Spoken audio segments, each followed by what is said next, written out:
This is Delhi. Please stand by for the next announcement.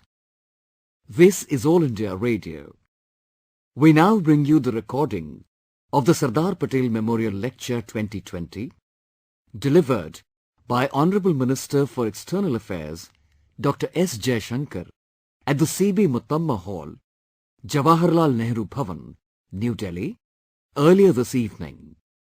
It is a great privilege to be invited to deliver the Sardar Patel Memorial Lecture this year. An important tradition, one that actually started the year I was born. These lectures have been delivered by a galaxy of eminent leaders, scientists, policymakers, and intellectuals. I'm very aware of the many footsteps that I'm following today. That I represent Gujarat in the Rajya Sabha makes me even more conscious of this honor. As someone seeking to connect my world of diplomacy to Sardar Patel's record of taking on challenges of national development, I can think of no better subject than to focus on India's response to the world after the novel coronavirus. This pandemic has been the most devastating global event in living memory for most of us. Its cumulative impact in terms of lives and livelihood lost is truly hard to quantify. Because we are more developed and interconnected now, its implications for quality of life have been very profound.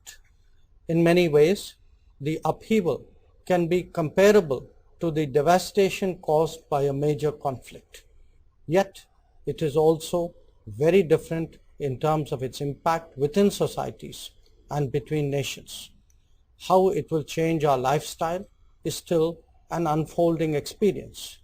What we can clearly see is that at the level of individuals, families, societies, or even nations, many prospects have changed significantly. There are, of course, opportunities embedded in this crisis, and their realization will be one test of leadership.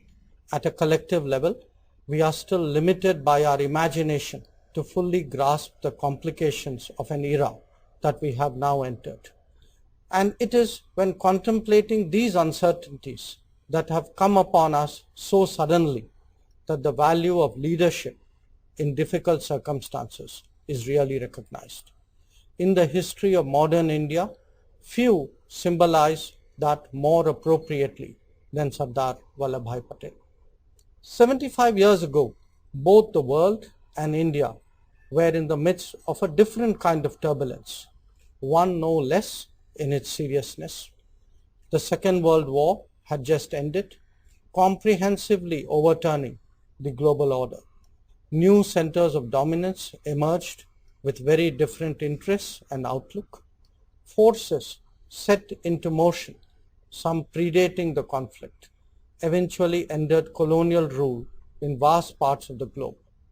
At home, of course, the endurance and determination of our pioneering independence struggle finally prevailed. But it did so at the cost of the partition of our country with all its accompanying consequences. This was the context when Sardar Patel ascended the leadership stage and took on the immediate challenges of nation building. He was already recognized as amongst our preeminent leaders, admired as much for his political vision as for his organizational skills.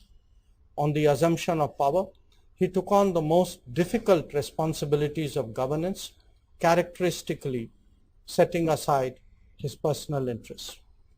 And it is this period of his national leadership that holds the most relevant lessons for us today. In the popular mind, Sardar Patel is seen as responsible for the accession of Jammu and Kashmir, Hyderabad, and Junagadh. In reality, his contribution was even greater. In fact, these examples, challenging as they were, took place on a firm foundation that he had laid through a set of high-stakes and fast-paced negotiations with many other princely states. Now, because these events happened within India, we tend to think of them as politics rather than as diplomacy.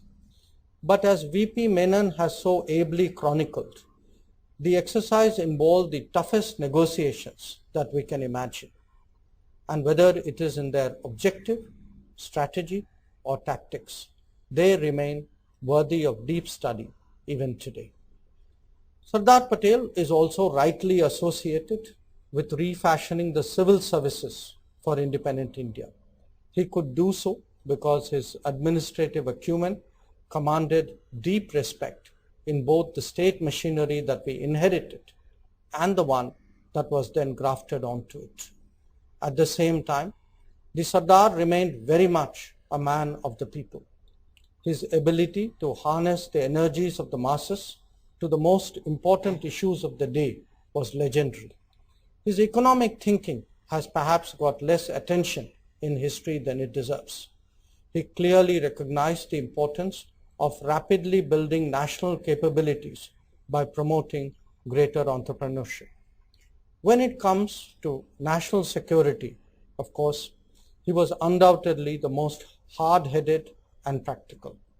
Distracted neither by political romanticism nor theoretical constructs, he saw the world for what it was and strategized accordingly. We also know that he was prescient about challenges beyond our borders. His famous exchange with Pandit Nehru in November 1950 set out their contrasting worldviews. As he helped steer India through challenges fundamental to our national consolidation, the Sardar set out some basic approaches that are relevant even today. These can serve as an inspiration when we address the issues arising from an extraordinary pandemic. Even before COVID-19 engulfed the world, it was apparent that the international system that we had got used to was under great stress. Its causes were multiple and complex, and they enhanced each other. A set of issues centered around disenchantment with a globalization that created unequal gains within societies and among them. Looking back, it is evident that the economic interests of a few prevailed at the expense of the livelihood of many. The rationale of collective global advancement gradually lost credibility as a consequence. The resulting class wars in the developed world contributed to growing political insecurity in many cases.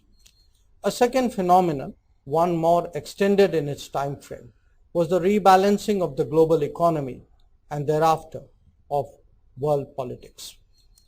It was inevitable once independent nations emerged that there would be new centers of production and consumption. Its unfolding may have its own complexity that depended on national policy choices, but the larger trend was, in many ways, unstoppable. After all, no era in history can be frozen to the perpetual advantage of the temporarily ascendant. Yet, when it happened, it unleashed a range of competitions and frictions that characterize current international affairs. The combination of these two created a third set of challenges for the established global architecture, a radical change in the weightage of world powers, along with an accompanying behavioral shift of dominant ones. In particular, the rise of China and the repositioning of the United States have deep relevance. As interests and models became more difficult to reconcile, the resulting frictions brought into the open issues that were dormant till then in the international discourse. To add to all these is a transformation of the metrics of power in an era of higher technology reliance and greater interdependence. Political influence became less dependent on raw military strength and increasingly shifted to utilizing instruments like finance, trade, connectivity, data, and technology. This cumulative effect of these multiple happenings is visible today in more players, contested rules, conflicting agendas, and sharper disputes. The COVID-19 pandemic could well be the last straw on the back of a fraying global consensus.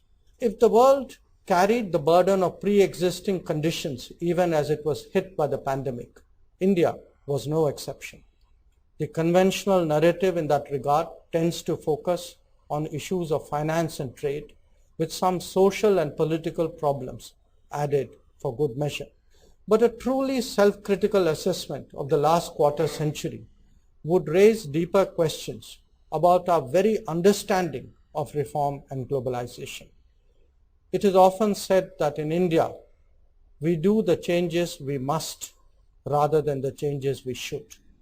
In other words, we react to the crisis of the moment and slip back into a default position of complacency once that appears to be addressed.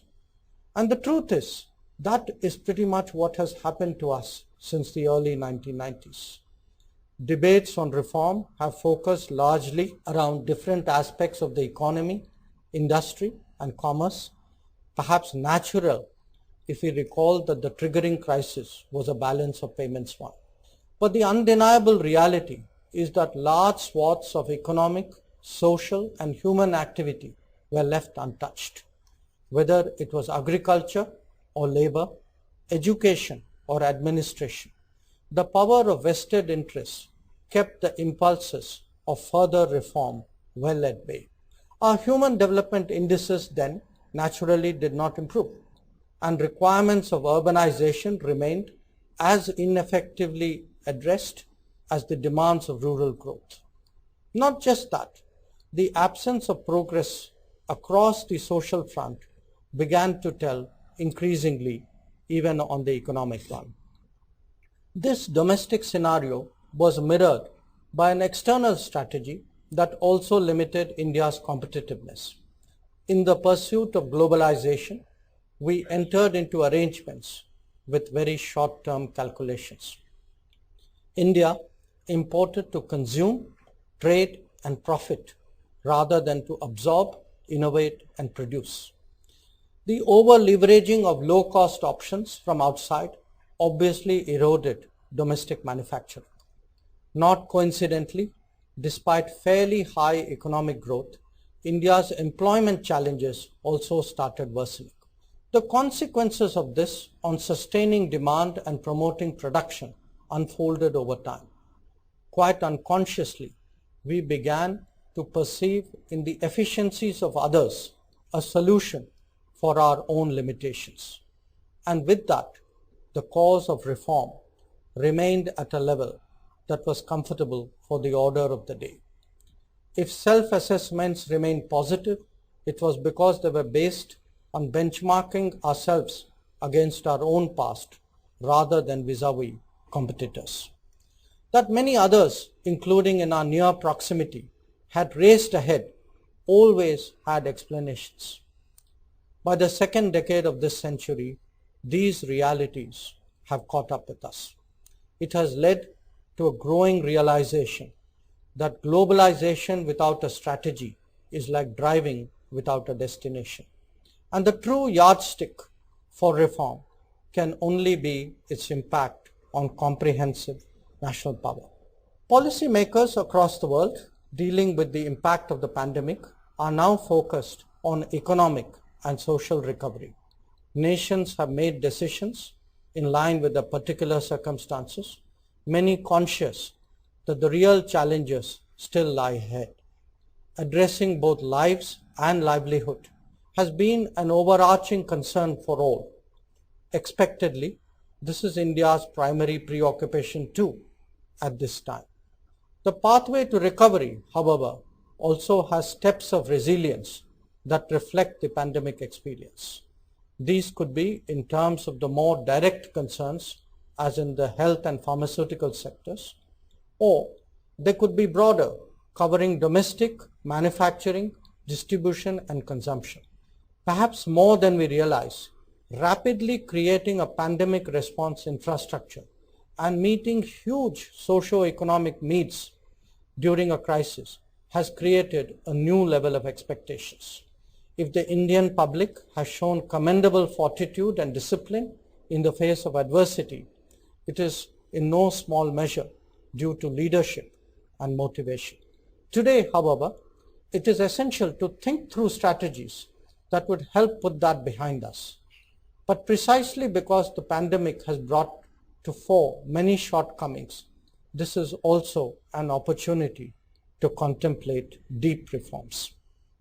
In a sense, a foundation for that has been laid by a set of initiatives since 2014.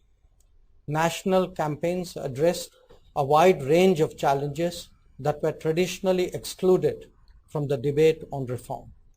They range from financial inclusion to digital delivery, both on a mass scale, from power and water for all to affordable housing, education and toilets for girls to sanitation and cleanliness, urban planning and rural incomes to accelerating infrastructure building, from digitization and formalization to skills development, as well as promoting startups, entrepreneurship, and innovation. The message was of improving human development indices, making basic amenities available, leapfrogging using digital mediums, empowering the aspirational, and expanding opportunities and benefits while strengthening skills. No less important was making change into a theme of a people's movement. By doing so, we have finally put behind us the colonial mindset that the people and the government are two different entities. This commitment to societal transformation was clearly appreciated by the public at large, as evident in the electoral outcome of 2019. Today, these experiences have helped lay the groundwork for more sweeping changes that were long awaited. The recent reforms in agriculture, labor, and education are particularly notable, aimed as they are at freeing these sectors from the constraints of an era long gone by. Liberating the farmer from the middleman will obviously have profound implications for agriculture. Similarly, modern labor codes will expand employment and provide for wider benefits. Educational changes have not only introduced more flexibility, but made us more employment friendly. Indeed, when set against the backdrop of massive social welfare programs and digitally assisted delivery, it tells us how much more reformist a human-centric approach to governance can be. Policy reforms, however, require practical support, and that too has been forthcoming in different ways. Manufacturing generally and MSMEs are getting the attention and support now that they have long deserved. More than the sectors themselves, India appears to be freeing itself from the economic outlook of the period that followed the demise of the Sardar.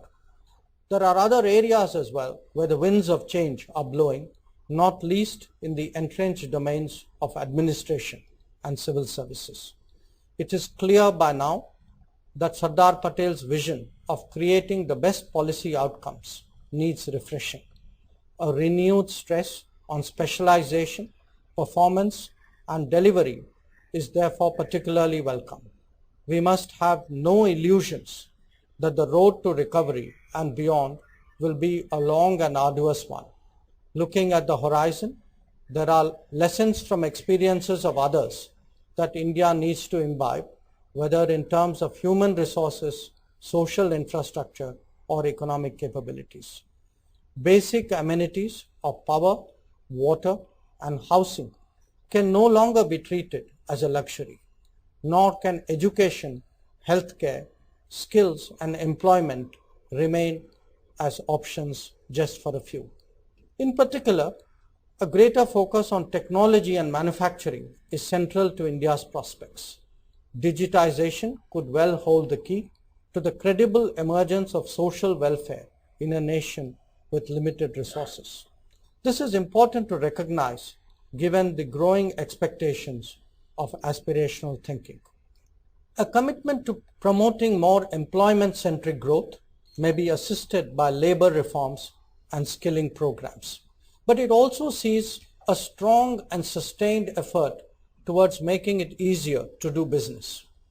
Paradoxically, it has to overcome an earlier encumbering of the economy in the name of being pro-poor, when the reality was that it shrank employment opportunities.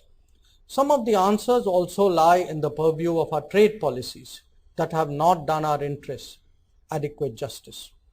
Let us not forget that in a world where trade wars and technology battles are likely to be more commonplace, deindustrialization is truly akin to unilateral disarmament. But making it easier to do business is not just an economic objective. It has enormous social and even strategic implications. In the final analysis, it is central to the rapid strengthening of India's comprehensive national power. And where reform itself is concerned, India would truly arrive when we internalize that this is an endless process with ever-widening application. Serious powers know that this journey really does not have a destination. Challenges for national growth and development are not limited to the socio-economic domains. Addressing governance deficits and implementation shortcomings are a major part of the solution. The problem, of course, comes in many forms and variations. They range from outdated policies and inadequate frameworks to casual implementation or even downright neglect.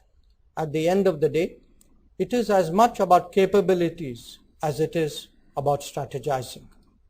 If we bemoan the limitations of the border infrastructure today, we must ask ourselves the reasons for the current state. After all, the periphery will reflect in large measure the capabilities or their lack in the heartland. Leaving parts of the country underdeveloped or undergoverned has its obvious risks, more so at the border. It also cannot be that we rise to special challenges while neglecting the daily routine. Safeguarding borders, for example, is a 24/7 exercise, not only an appropriate response to an emerging situation. Our own debates in regard to national security need to recognize this value of putting in place the requisite structures and systems. Advocating sweeping solutions without laying the groundwork may be dramatic politics. It is not serious policy. On the contrary, our experience in the last few years in expediting the creation of border infrastructure in the north shows how much difference sharper focus and better implementation can make. Breaking down silos and ensuring a more integrated governance process is just as important to performance. It has been a major priority in the last 6 years, especially in national security. This shift from declarations to delivery is very much in keeping with the outlook of the Sardar. Underlying it is, of course, a basic willingness to fully recognize the challenges that the nation faces. By playing down issues like cross-border terrorism or competitive geopolitics, there has been a tendency to look away from hard choices. In a more difficult world, this is going to be less possible. The quest for a more perfect union is one that is pursued by all diverse societies and federal polities. Indeed, if there is one area on which Sardar Patel left an indelible imprint, it is in national integration.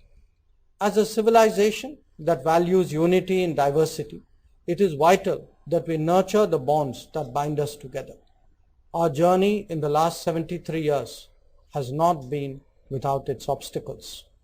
If we have successfully surmounted them, it is in large part due to a national determination that emanates from the Sardar's legacy. But there are issues left over from his era where neglect has been rationalized to great measure over the last years. Catering to vested interests or ignoring ground realities cannot serve us well. World politics is extremely competitive, and others are constantly looking for weaknesses within. Our deep underlying pluralism that harmonizes so much diversity is our civilizational strength, not a contemporary creation. We know this intuitively. The rest of the world will always struggle to understand. An India that is true to its roots will always be strong and resilient. Our thinking is best driven by self-belief and national awareness. Sardar Patel repeatedly cautioned against submitting our positions to the interests and judgments of others. That holds true as much now as it did then. While there is much to be done at home, it is also true that this cannot be divorced from global happenings. The world is, at the very least, a shaper of domestic developments and at times even a driver in certain respect. To give practical effect to an agenda of recovery, resilience and reform, it is necessary to fashion a strategy at multiple levels. That would start with building capabilities at home, but to do so recognizing the value that the external world can bring to this process. To facilitate that, India must build optimal relations with key international players and groupings. At the same time, the larger landscape and the institutions that inhabit them should remain favorably disposed. The pursuit of these objectives constitutes the core of our foreign policy. As the post-pandemic agenda acquires greater urgency, there will be a parallel increase in the vigor in implementing these approaches. The challenge here, however, is that the COVID-19 has added to the complexity of a world order that was already in transition. Therefore, getting our foreign policy calculations right is key to the effective realization of domestic development. In the saga of modernization, foreign collaborations and transactions have been the basis for absorbing better technologies and practices. Identifying and facilitating these inputs became the priority of the foreign policies of countries that were more focused on rapid development. We saw this in both East Asia and Southeast Asia.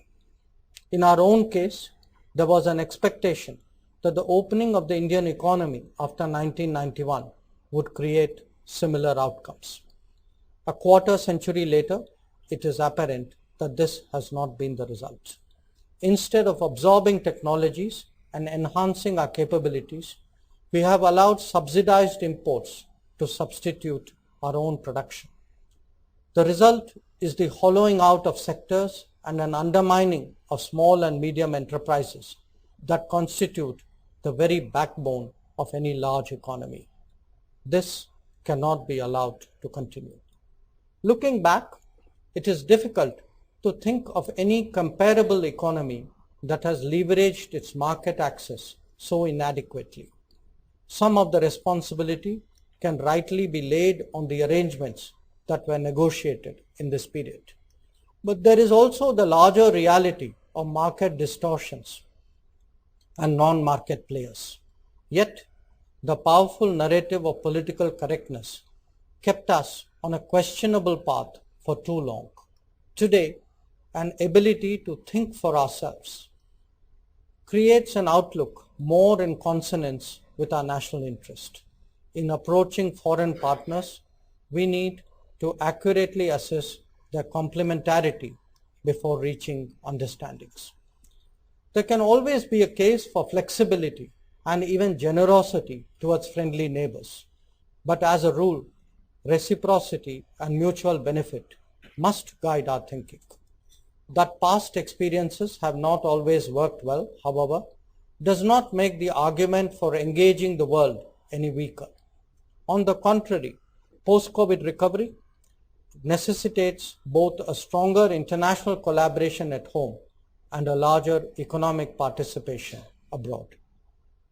Assessing opportunities must be supported by improving methods of doing business. In real life, G2G arrangements tend to be complicated and time-consuming. The urgency of the challenge is better met by approaches that yield larger benefits in a shorter time frame. Strengthening the enabling environment for a more effective participation in global supply chains therefore becomes a priority. Encouraging our own businesses in that regard and improving the domestic investment climate are obvious corollaries. For those of us in the government, a stress on G to B must parallel that on G to G. Experiences of other high growth economies highlight the importance of dedicated government efforts to bring critical global capacities to our country. Trust and resilience are the two characteristics that will command a premium in the post-COVID times. The pandemic came when global suspicions were already rising and trade frictions were well advanced. The behavior of states during this period only further highlighted the value of more dependable supply chains. In some cases, they may be shorter. In other cases, they could simply be more trusted. It is also essential to realize that there has been an evolution in our very understanding of national security. The world was already visualizing economic security as its intrinsic element. To that can now be added the requirements of health security as well, and increasingly data security. In fact, a combination of these developments has also revived a debate on strategic autonomy. Paradoxically, this is now felt more in the developed rather than developing nations, and on economic and technology issues rather than just security interests. For India, it is imperative to participate vigorously in the coming global conversations and in framing of contemporary policies. Over the last 2 decades, we have firmly established a global techie reputation that helps both business and branding. The pandemic has now shored up the perception of India as the pharmacy of the world. After all, we not only ramped up production to meet a spike in global demands, but actually supplied medicines to 150 countries, many of them on a grant basis. The attention is also shifting to the difference we will make in ensuring that vaccines for COVID are affordable and accessible. There are other areas as well where Indian talent can make a global impact. As the world moves towards a knowledge economy, the salience of engineering and innovation will only grow. Applications of technology will create an ever wider domain of services. Even agriculture holds new possibilities once it is liberated from the current constraints. Like many others, we approach the world to a considerable degree as a marketplace. But given our expanding talent pool, we should also visualize it as a global workplace. If mobility is already so significant in our calculations, the work from home culture spawned by the pandemic could well open up new vistas. Unlocking the potential of global cooperation, however, requires strong relationships with major powers. In the past, the nature of the world order imposed its own constraints in that regard. In many cases, the political and security overlay impacted collaboration in all other areas. A strong bloc mentality also inhibited serious cooperation beyond formal partnerships. Our own capabilities being less, we held neither great attraction as a market nor wielded much influence as a producer. All of this has changed considerably in our favor. India is one of the primary beneficiaries of the wider dispersal of power, the greater spread of prosperity, and a looser global architecture. We may still have a long way to go, but our stature grows with each passing day. While that also means that we have much to do, this shift in sentiment is a powerful factor that must be fully leveraged. And doing that means a more imaginative diplomacy that engages multiple partners to secure optimal outcomes. It of course also recognizes that the very nature of global interactions is now less rigid. But while softer hands are needed to manage a wider canvas, our positioning and standing would depend very much on critical bilateral relationships. As India rose steadily in a changing world, a key element of that journey was its expanding ties with major power centers. In virtually every case, the content of ties grew substantially, whether weighed in terms of politics, security, economy, technology, or even our community there. Some nations were more openly supportive of India's rise, others took nuanced positions. The extent of convergence also inevitably varied, not just by the partner, but on occasion, even by geography. While each was naturally unique, what they shared was a common realization of global multipolarity and interdependence. India's own growing capabilities and influence made it a bigger factor in the calculations of others. Management of these relationships, especially in a more frictional world, is obviously not going to be an easy challenge. In respect of the United States, successive governments on both sides have steadily pursued what has become a non-partisan endeavor. A strong economic and technological complementarity, also reflected in the work culture, has laid a strong foundation. And the diaspora has been a very effective bridge. But it is in the face of emerging multipolarity that both nations have developed a serious interest in more intensive engagement. There are few domains today that their agenda have now left untouched. As their comfort levels improved, hesitations of history have been put gradually behind. Compulsions of the global scenario will create stronger convergences that bode well for the future direction of these ties. Where China is concerned, ties were stable for 3 decades as the two nations addressed inherited challenges and new circumstances. Peace and tranquility in the border areas provided the basis for expanded cooperation in other domains. But as the pandemic unfolded, the relationship has come under severe stress. To restore normalcy, agreements between the two countries must be respected scrupulously in their entirety. Where the line of actual control is concerned, any attempt to unilaterally change the status quo is unacceptable. The relationship cannot be immune to changes in the assumptions that underpinned it. Large civilizational states re-emerging in close proximity will not have naturally easy ties. Their interests are best served by a sustained engagement based on mutual respect and mutual sensitivity. In a world with so many changes underway, India's relations with Russia have held remarkably steady. The strategic logic that has sustained this relationship since its early days still remains largely relevant. Collaboration in a range of sensitive domains has been its hallmark. Societal sentiment has traditionally recognized the special nature of these ties so far. Increased economic substance in their cooperation has also added greater ballast to the ties.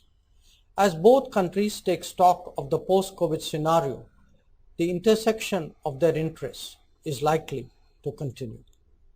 Insofar as Europe is concerned, India's engagement in recent years has transcended the focus on its larger members. Those have been consolidated even as we have sought a deeper relationship with the EU collective. The partnership with France has assumed strategic connotations. Ties with Germany are coming into their own. There is a greater engagement with the sub-regions of Europe, definitely more conversations with Brussels, and probably a refreshing of traditional ties with the UK. As a region full of capabilities, resources, and best practices, Europe is a natural partner for a more ambitious India.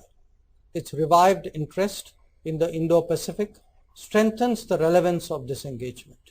Shared values and systemic trust means more as geopolitics becomes sharper. At the opposite end of the world, there is an equally strong case for accelerating the partnership with Japan. Responsible for catalyzing many aspects of India's modernization, its true potential is still far from realized. Today, The bullet train project promises to be the new flagship initiative, one that could profoundly change India's transportation, urbanization, and technologies. Japan can make a difference to India's participation in global supply chains. The two nations cooperate closely on reforming multilateralism and have strong shared interest in shaping the contours of their region. While engaging the different poles of an emerging global order, India will continue to give the utmost attention to its immediate neighborhood. In the last few years, this has been visible in political attention as much as in a commitment of resources to building connectivity. As an outlook, the Neighborhood First policy remains generous and non-reciprocal in creating the basis for shared activities in different domains. The initial fruits of these endeavors are already in evidence, with projects taking off across South Asia in power, roads, rail, energy, etc. The flow of people and goods within the region has consequently improved discernibly. In taking this forward, we would do well to remember that all neighborhoods are a mix of emotions and economics. Each, in their own way, are a reality and need to be addressed continuously. However, the more transient political issues will not distract us from the larger goal of creating a shared space of common prosperity. The challenge of cross-border terrorism, though, is one of a kind. We have to be uncompromising in combating it. If regionalism is to seriously develop, it would need not only a positive approach towards trade, connectivity, and contacts, but also an abjuring of terrorism as state policy. COVID-19 has impacted every state of South Asia, and their common recovery is contingent on their collaborative efforts. In recent times, India has also become more conscious of the extended neighborhood that is so much a part of our history and heritage. This awareness has been propelled by a variety of economic, political, cultural, and diaspora factors. It has unfolded through an Act East policy that encapsulates the ASEAN and beyond.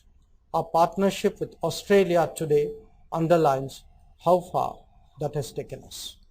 It is also expressed in the Sagar outlook that provides a template to engage our maritime neighbors, and it is visible in a noticeable level of attention given now to Israel, the Gulf kingdoms, and Iran. Their aggregate impact has been to broaden the operational arena for Indian interests while simultaneously drawing on a larger circle of resources and friendship. These proximate regions are naturally the most intense when it comes to economic activities and diaspora presence. They were also the most affected, therefore, when the pandemic led to an economic slowdown. The benefits of our recent cultivation were evident in mitigating its consequences for India. As the world limps back to greater normalcy, the enhanced quality of these relationships can help in the early revival of opportunities. India will approach the world in a more proactive way in the aftermath of the pandemic. Some of that will be driven by a global vision of its interests that it has steadily developed over the years. Whether it is a deeper commitment to Africa that underlines our historical solidarity, or initiatives from the Caribbean to South Pacific that drives our developmental vision. This is a statement of our own evolution. The pressures of the pandemic will naturally impart a different urgency to such engagements. Where we can make a difference to the recovery and revival of others, we will do so unhesitatingly. In terms of harnessing global capabilities, diplomacy abroad will match the boldness of reforms at home. And we will take a much more holistic approach to policy challenges and the delivery prospects. Indian diplomacy will be more integrated with our defense and security needs, more supportive of our economic and commercial interests, more aware of our technology capabilities and offerings, and more sensitive to the diaspora. We will strive to be the exemplars of Team India, truly working as one, so that our goals are met and our vision realized. India will enter the United Nations Security Council as a non-permanent member on the 1st of January 2021. With the passage of time, the case for a permanent presence has only grown stronger. Starting now, we will press strongly for reformed multilateralism that would make the UN more representative of contemporary realities. Naturally, our priorities will reflect our national interests, but they will also speak for the larger developing world constituency that we represent. Voicing their concerns and needs has become even more important in the aftermath of COVID-19. India's response to overcoming this turbulence and uncertainty is articulated in the vision of Atmanirbhar Bharat. In the words of Prime Minister Narendra Modi, and I quote, "It is not just about competition, but also about competence. It is not about dominance, but about dependability. It is not about looking within, but about looking out for the world." So when we say Atmanirbhar Bharat, we mean an India that is, first of all, self-reliant. A self-reliant India is also a reliable friend for the world. A self-reliant India does not mean an India that is self-centered, unquote. This worldview captures the agenda of recovery, resilience and reform that is the imperative of our times. The prospect is of a self-confident and self-sustaining India whose greater capacities will make it a more effective player in the global arena. It means policies that will promote and encourage our own entrepreneurship and innovation, but it also proposes initiatives that open the pathway to greater international collaboration. Striking an optimal balance between what we need to build at home, what the world has to offer, and what we can contribute is not an easy exercise. But the surest way of getting it right is to see it through the lens of overall socio-economic progress. And it takes a humanistic government to understand this clearly. India represents 1/6 of humanity, and its success and failure will, in many ways, shape its future. While we may be numerically strong, our influence is still not proportionate to our capabilities or to our potential. As someone who is quintessentially Indian, Sardar Patel would surely approve of a greater national self-confidence being expressed on the global stage, whether it is in terms of our heritage like yoga or Ayurveda, our initiatives like the International Solar Alliance or the Coalition for Disaster Resilient Infrastructure, or indeed strategic concepts and diplomatic platforms that serve our interests. We are making commendable progress. India is today more Indian abroad. The world is also more cognizant of this reality.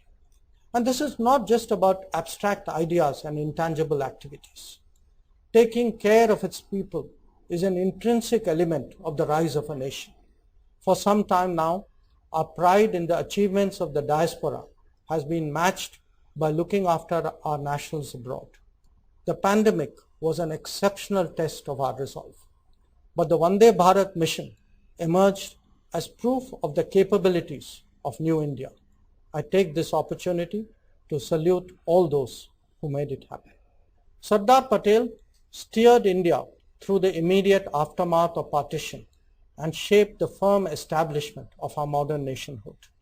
He left us with his dreams of an India that would take its due place in the Committee of Nations. But he also provided us the inspiration to traverse that pathway with determination. His assessment of the landscape and the hurdles that we may face was always grounded in realism. As we near the 75th year of our independence and seek to overcome an unexpected challenge, transforming this crisis into opportunity would surely be his way of responding. After all, iron men not only determine events in their own time, but remain an inspiration that lasts years beyond. Thank you so much.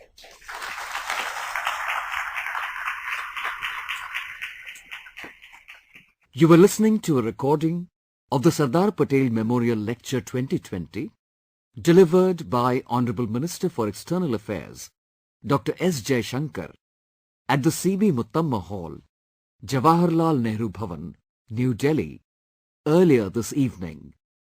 This broadcast came to you from the Delhi station of All India Radio.